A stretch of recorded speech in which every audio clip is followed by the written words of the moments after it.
जय श्री राम दोस्तों, Shri Ram institute of competition का यूट्यूब चैनल में आपका स्वागत है।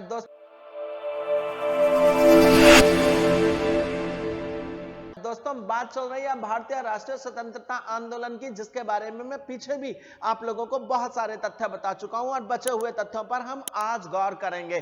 बच्चों, उम्र थका नहीं सकती, ठोकरें गिरा नहीं सकती। उम्र थका नहीं सकती, ठोकरें गिरा नहीं सकती। अगर जिद हो जीतने की तो हार भी हरा नहीं सकती।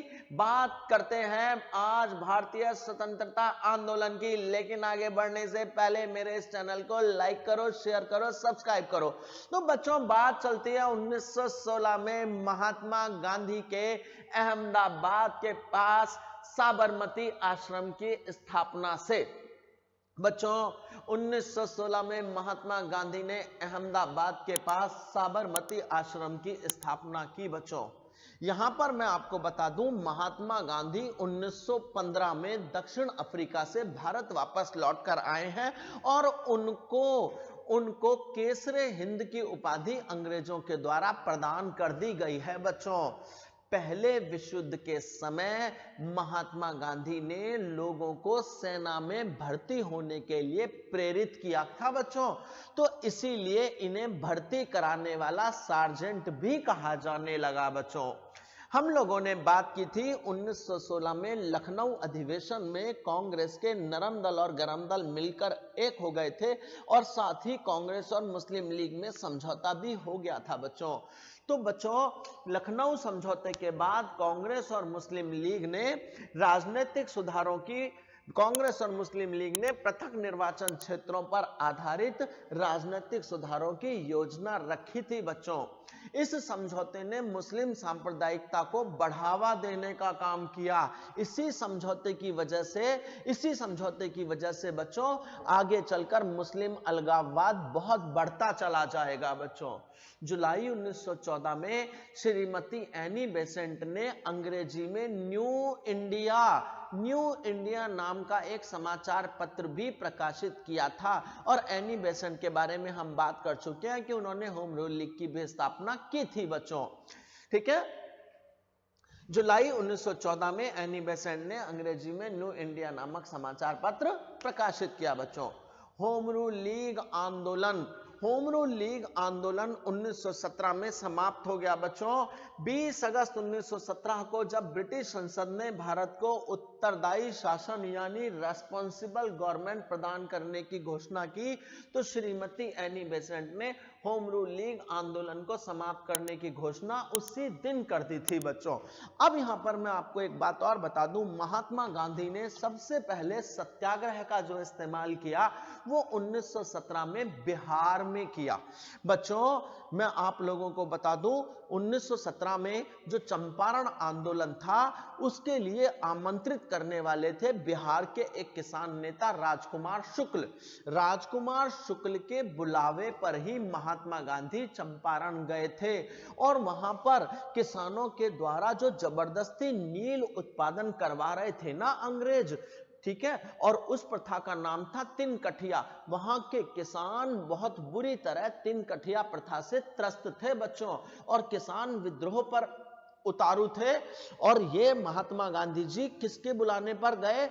राजकुमार शुक्ल बुलाने पर गए। आप लोगों ने 12th क्लास में इंडिगो नामक लेसन पढ़ा होगा। इंडिगो नामक लेसन में इस बात का स्पष्ट उल्लेख है कि महात्मा गांधी राजकुमार शुक्ल के बुलावे पर चंपारण गए थे और वहां पर गांधी जी ने सत्याग्रह का प्रयोग सबसे पहली बार किया था। बच्चों गांधी जी ने ठीक है चंपारण विद्रोह का नेतृत्व करना स्वीकार कर लिया। बच्चों गांधी जी ने सत्याग्रह सबसे पहला इस्तेमाल जो किया था वो चंपारण आंदोलन से पहले दक्षिण अफ्रीका में किया था। बच्चों और दक्षिण अफ्रीका में इन्होंने जो सत्याग्रह का इस्तेमाल किया था वो रंग भेद की नीति के खिलाफ किया था और इन्हें सफलता मिली थी। बच्चों और भारत में तो मैं आपको बता ही चुका हूं कि 1917 में बिहार के चंपारण में पहली बार महात्मा गांधी ने सत्याग्रह का इस्तेमाल करा और गए किसके बुलावे पर थे? राजकुमार शुक्ल के बुलावे पर। बच्चों गांधी जी के सत्याग्रह आंदोलन के सामने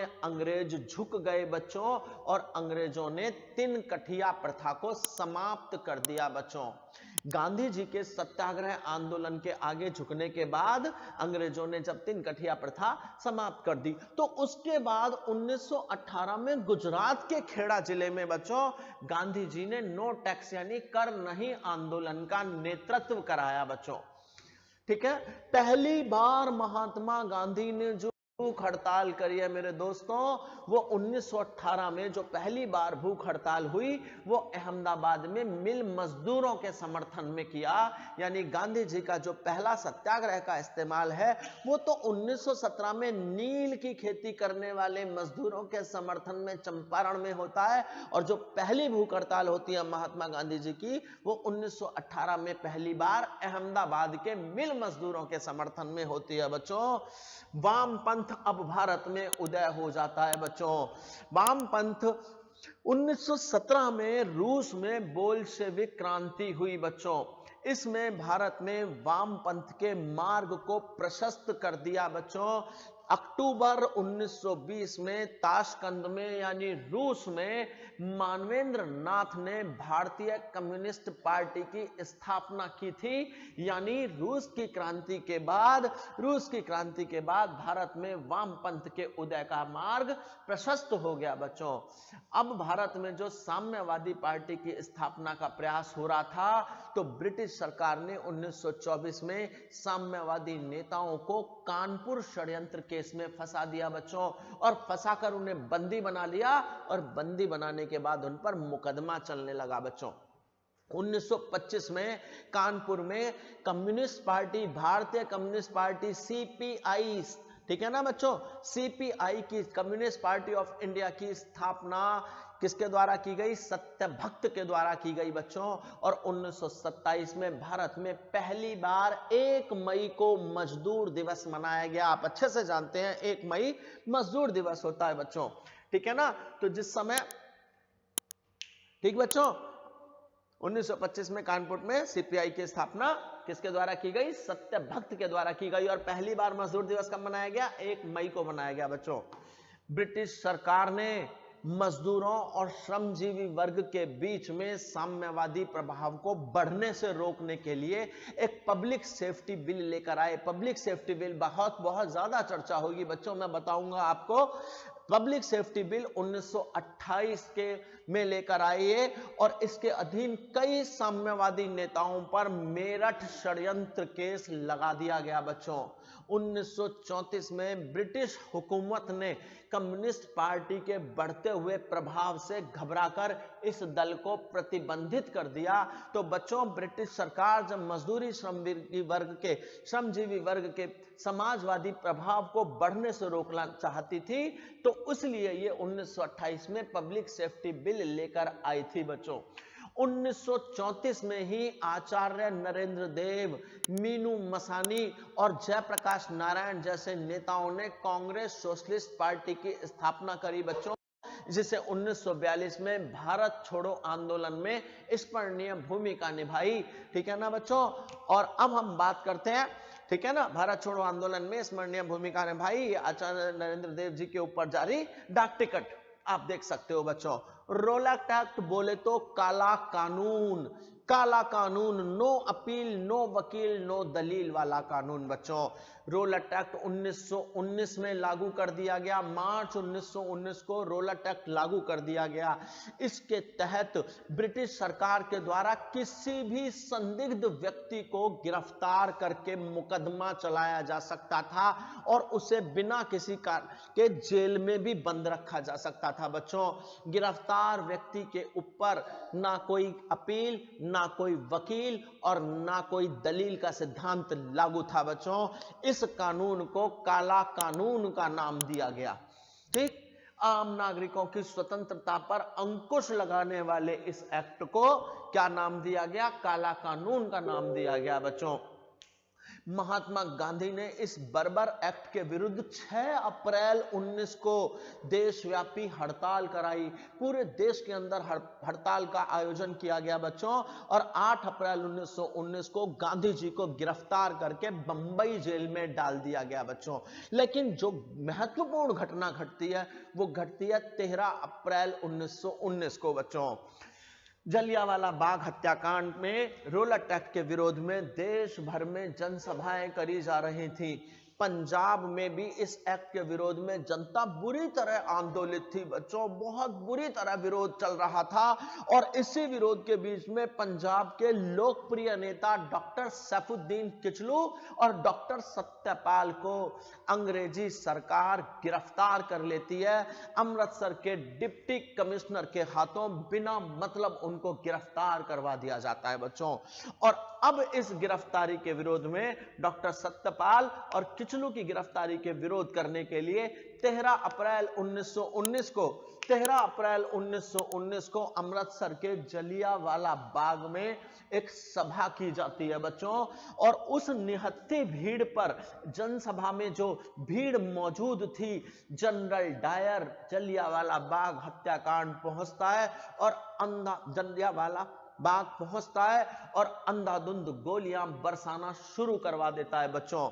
लगभग 1000 लोग मारे जाते हैं बच्चों और 3000 लोगों की लगभग घायल हो जाते हैं। और सरकारी रिपोर्ट में केवल 379 लोगों की मृत्यु बताई जाती है सरकारी रिपोर्ट में, जबकि लगभग 1000 के आसपास लोग मारे गए और 3000 लोग घायल हो गए बच्चों। जलियांवाला बाग में जो हत्याकांड हुआ उसमें हंसराज नामक एक भारतीय ने एक तरह की गद्दारी करी थी या मुखबरी करी थी या जनरल डायर का सहयोग किया था हंसराज नामक एक भारतीय ने बच्चों। और जो ये जलियांवाला बाग है बच्चों, ये जल्ली नामक एक व्यक्ति की संपत्ति थी। अब इस नरसंहार से चारों तरफ जन आक्रोश भड़क गया बच्चों। और जन आक्रोश को दबाने के लिए अंग्रेजी सरकार ने लॉर्ड हंटर की अध्यक्षता में एक हंटर कमीशन या हंटर आयोग गठित कर दिया बच्चों। और इसका काम केवल उस पूरे मामले की लीपापोती करना ही रह गया। उस पूरे मामले में इसने लीपापोती करने का काम किया बच्चों। अब हम बात करते हैं शंकरन नायर ने इस हत्याकांड का विरोध करते हुए वायसराय की कार्यकारिणी परिषद से इस्तीफा दे दिया बच्चों। रविन्द्रनाथ टैगोर ने इस हत्याकांड के विरोध में अपनी सर की उपाधि लौटा दी बच्चों। महात्मा गांधी ने जलियांवाला बाग हत्याकांड के विरोध में वो केसरे हिंद की उपाधि लौटा दी जो 1915 में अंग्रेजों ने इनको दी थी। केसरे हिंद की उपाधि महात्मा गांधी के द्वारा जलियांवाला बाग हत्याकांड के विरोध में लौटाई गई। और बच्चों, रविन्द्रनाथ टैगोर ने अपनी सर की उपाधि इस हत्याकांड के विरोध में लौटा दी। और शंकरन नायर ने वायसराय की कार्यकारिणी से इस्तीफा दे दिया बच्चों। हंटर आयोग में थे 5 सदस्य और 3 भारतीय सदस्य। ठीक है, हंटर आयोग में 5 सदस्य थे, कौन से? अंग्रेज, और 3 थे भारतीय सदस्य बच्चों। और जो भारतीय सदस्य थे वो थे जगत नारायण, साहबजादा सुल्तान अहमद और सर चिमन लाल सीतलवाड़, ये भारतीय 3 लोग बच्चों। कांग्रेस ने जलियांवाला बाग हत्याकांड की जांच के लिए पंडित मदन मोहन मालवीय जी के नेतृत्व में एक आयोग की स्थापना करी बच्चों। और इस आयोग के अन्य सदस्यों में जो महत्वपूर्ण व्यक्ति थे वो थे गांधी जी और मोतीलाल नेहरू जी। ठीक है बच्चों, तो जलियांवाला बाग हत्याकांड इस तरह से चल रहा था। अब बात आती है अगले आंदोलन की, खिलाफत आंदोलन की। हर महत्वपूर्ण पक्ष और हर महत्वपूर्ण पहलू पर हम अपने इन वीडियो से प्रकाश डाल रहे हैं। कॉम्पिटिटिव एग्जाम के लिए इतिहास का ये वाला पोर्शन बच्चों वरदान है, वरदान। खिलाफत आंदोलन 1920 में बच्चों, जब तुर्की पहले विश्व युद्ध में हार गया ना, तो ब्रिटेन सहित मित्र राष्ट्रों ने उसके साथ अपमानजनक व्यवहार शुरू कर दिया बच्चों। अब तुर्की के अपमान से भारत के मुसलमानों में ब्रिटेन के प्रति बहुत गहरा रोष फैल गया बच्चों। 19 अक्टूबर 1919 को भारतीय मुसलमानों ने राष्ट्रीय स्तर पर ब्रिटिश सरकार के खिलाफ खिलाफत दिवस मनाया बच्चों। ब्रिटिश सरकार के खिलाफ भारतीय मुसलमानों ने खिलाफत दिवस मनाया। खिलाफत आंदोलन के जो मुख्य नेता थे मौलाना मोहम्मद अली और शौकत अली थे। 23 नवंबर 1919 को हिंदू और मुसलमानों की एक संयुक्त कॉन्फ्रेंस हुई और खिलाफत आंदोलन के तहत इस कॉन्फ्रेंस की अध्यक्षता किसके द्वारा की गई? महात्मा गांधी के द्वारा इस कॉन्फ्रेंस की अध्यक्षता की गई बच्चों। अब हम बात करते हैं असहयोग आंदोलन की। ठीक है, असहयोग आंदोलन 1920 में चला। गांधी जी ने रोलट एक्ट, जलियांवाला बाग हत्याकांड के विरोध में और खिलाफत आंदोलन के समर्थन में 1 अगस्त 1920 को असहयोग आंदोलन की शुरुआत करी बच्चों। भारतीय राष्ट्रीय कांग्रेस ने दिसंबर 1920 के नागपुर अधिवेशन में गांधी जी द्वारा चलाए गए इस असहयोग आंदोलन की पुष्टि कर दी, उस पर मोहर लगा दी बच्चों। ठीक है, सभी महत्वपूर्ण आंदोलन पर हम प्रकाश डालते चले जा रहे हैं। 1920 में ही लाला लाजपत राय की अध्यक्षता में कांग्रेस का एक विशेष अधिवेशन हुआ, जिसमें महात्मा गांधी के नेतृत्व में असहयोग आंदोलन को चलाए जाने के संबंधित प्रस्ताव को सभी की सम्मति से यानी सर्वसम्मति से पास कर दिया गया। 1920 में जो कांग्रेस अधिवेशन हुआ, ठीक है, उसके अध्यक्ष कौन थे? लाला लाजपत राय। ये विशेष अधिवेशन था बच्चों। कांग्रेस के तमाम नेता गांधी जी का नेतृत्व स्वीकार करने लगे और असहयोग आंदोलन को समर्थन दे दिया गया और इस प्रकार से यहां से भारत में गांधी युग की शुरुआत मानी जाएगी बच्चों। अब गांधी जी के आह्वान पर असहयोग आंदोलन के तहत विद्यार्थियों ने स्कूल, कॉलेज और शिक्षण संस्थाओं का बहिष्कार कर दिया बच्चों। वकीलों ने न्यायालयों का बहिष्कार कर दिया। आम जनता ने विदेशी सामानों का पूरा बहिष्कार कर दिया। स्वदेशी सामानों का उपयोग शुरू कर दिया। विदेशी वस्तुओं की होली जलाई लगने लगी। कपड़ों को जला दिया गया, विदेशी फर्नीचर को जला दिया गया और इस प्रकार से यह आंदोलन अपनी ऊंचाइयों पर पहुंचने लगा बच्चों। अली बंधुओं की अब रिहाई ना किए जाने के विरोध में जब 1921 में प्रिंस ऑफ वेल्स भारत आते हैं तो उनके खिलाफ चारों तरफ बहिष्कार करके नारे लगाए जाते हैं बच्चों। और असहयोग आंदोलन के तहत जो गिरफ्तार किए जाने वाले पहले नेता थे वो थे मोहम्मद अली बच्चों। मोहम्मद अली जिन्ना, एनी बेसेंट, विपिन चंद्र पाल और कांग्रेस के द्वारा गांधी जी के द्वारा शुरू किए गए असहयोग आंदोलन को देने के लिए ये लोग सहमत नहीं थे, इसलिए इन लोगों ने त्यागपत्र दे दिया। कौन कौन बच्चों? दोबारा से सुनो। मोहम्मद अली जिन्ना, एनी बेसेंट, विपिन चंद्रपाल और कांग्रेस, ठीक है ना, के द्वारा जो ये या गांधी जी के द्वारा जो ये आंदोलन शुरू किया गया था, इससे ये लोग सहमत नहीं थे और इन्होंने कांग्रेस से त्यागपत्र दे दिया बच्चों।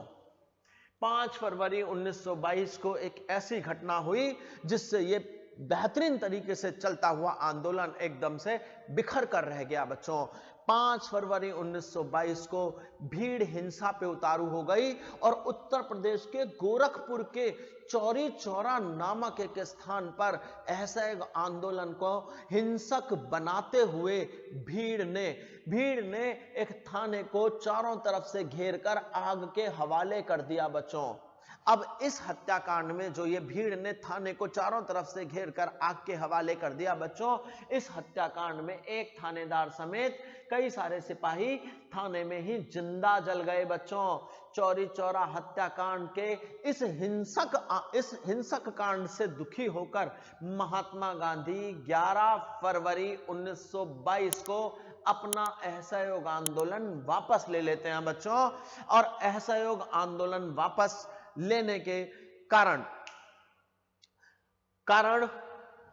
उसके बावजूद भी, असहयोग आंदोलन को स्थगित करने के बावजूद भी 13 मार्च 1922 को ब्रिटिश सरकार आतंक और हिंसा फैलाने के आरोप में महात्मा गांधी जी को कैदी कर लेती है, बंदी बना लेती है और 6 साल के कड़ा कारावास की सजा दे देती है। लेकिन महात्मा गांधी जी बुरी तरह बीमार पड़ जाते हैं बच्चों और 5 फरवरी 1924 को अंग्रेजों को इन्हें जेल से रिहा करना पड़ता है, क्योंकि अंग्रेजी सरकार को यह भय था कि अगर गांधी जी के साथ जेल में कुछ भी हो गया तो पूरे देश में हिंसा की ज्वाला भड़क जाएगी और पूरा देश एक आग का गोला बनकर रह जाएगा और हिंसा पर उतारू हो जाएगा बच्चों। 1922 में ही मोतीलाल तेजावत के नेतृत्व में मेवाड़ भीड़ आंदोलन भी भड़क चुका था बच्चों। तो महात्मा गांधी को अंग्रेजों ने रिहा कर दिया, इस डर से कि कहीं ऐसा ना हो कि महात्मा गांधी जी के साथ कोई भी दुर्घटना हो जाए बच्चों। स्वराज पार्टी 1923 में चित्तरंजन दास और मोतीलाल नेहरू जी के द्वारा इलाहाबाद में कांग्रेस के अंतर्गत स्वराज पार्टी की स्थापना होती है बच्चों। असहयोग आंदोलन और खिलाफत आंदोलन की धार मंदी पड़ चुकी है, कुंद पड़ चुकी है, तो उन्होंने ये आवश्यकता महसूस की कि इस पार्टी का गठन किया जाए ताकि राष्ट्रीय आंदोलन की धारा को तेजी दी जा सके, तीव्रता दी जा सके बच्चों। चित्तरंजन दास को स्वराज पार्टी का अध्यक्ष और मोतीलाल नेहरू जी को स्वराज पार्टी का सचिव बनाया गया। चित्तरंजन दास अध्यक्ष और मोतीलाल नेहरू जी सचिव बने इस पार्टी के बच्चों। स्वराज पार्टी का उद्देश्य क्या था? इसका उद्देश्य था पूर्ण प्रांतीय स्वायत्तता हासिल करना बच्चों और डोमिनियन स्टेटस को समाप्त कर देना बच्चों। साथ ही ब्रिटिश सरकार के लिए ज्यादा से ज्यादा मुश्किलें और दिक्कतें खड़ी करना। 1925 में चित्तरंजन दास की मृत्यु हो गई और उसके बाद ये पार्टी बिल्कुल शिथिल पड़ गई और 1926 तक आते ही आते इस पार्टी का अंत भी हो जाता है बच्चों। बात कर रहे हैं स्वराज पार्टी की बच्चों। महात्मा गांधी अपने जीवन में केवल एक ही बार कांग्रेस के अध्यक्ष बने और ये जो कांग्रेस का अधिवेशन हुआ ये 1924 के बेलगांव में हुआ। उसके बाद महात्मा गांधी कभी भी जीवन में कांग्रेस के अध्यक्ष नहीं बने, क्योंकि कांग्रेस महात्मा गांधी की एक व्यक्तिगत इच्छा थी कि मैं कांग्रेस के अध्यक्ष पद पर नहीं रहना चाहता। ठीक है, तो 1924 के बेलगांव अधिवेशन में गांधी जी केवल एक बार जीवन में पहली और आखिरी बार कांग्रेस के अध्यक्ष बने बच्चों। महत्वपूर्ण घटना 1924 में सचिंद्र सान्याल ने हिंदुस्तान रिपब्लिकन एसोसिएशन की स्थापना करी बच्चों। हिंदुस्तान सोशलिस्ट सचिंद्र सान्याल ने हिंदुस्तान रिपब्लिकन एसोसिएशन की स्थापना करी और बच्चों सरदार भगत सिंह जी ने 1928 में हिंदुस्तान रिपब्लिकन एसोसिएशन का नाम बदलकर, हिंदुस्तान रिपब्लिकन एसोसिएशन का नाम किसने बदला? भगत सिंह जी ने बदला। कब बदला? 1928 में बदला। इस संस्था की स्थापना कब हुई? 1924 में हुई। किसके द्वारा की गई? सचिंद्र सान्याल के द्वारा की गई और भगत सिंह जी 1928 में इसका नाम बदलकर हिंदुस्तान सोशलिस्ट रिपब्लिकन एसोसिएशन रख देते हैं बच्चों। ठीक है, तो बच्चों ये थे हमारे स्वतंत्रता आंदोलन से जुड़े हुए बहुत महत्वपूर्ण तथ्य। ये बहुत कॉम्पिटिटिव एग्जाम्स के लिए जरूरी है बच्चों। अब ये कंटिन्यू रहेंगे अगली वीडियो में, क्योंकि वीडियो की लंबाई ज्यादा ना हो इसलिए इतना ही रखा गया। दोस्तों जय श्री राम, जय हिंद। मेरे इस चैनल को लाइक करो, शेयर करो, सब्सक्राइब करो। जय श्री राम दोस्तों।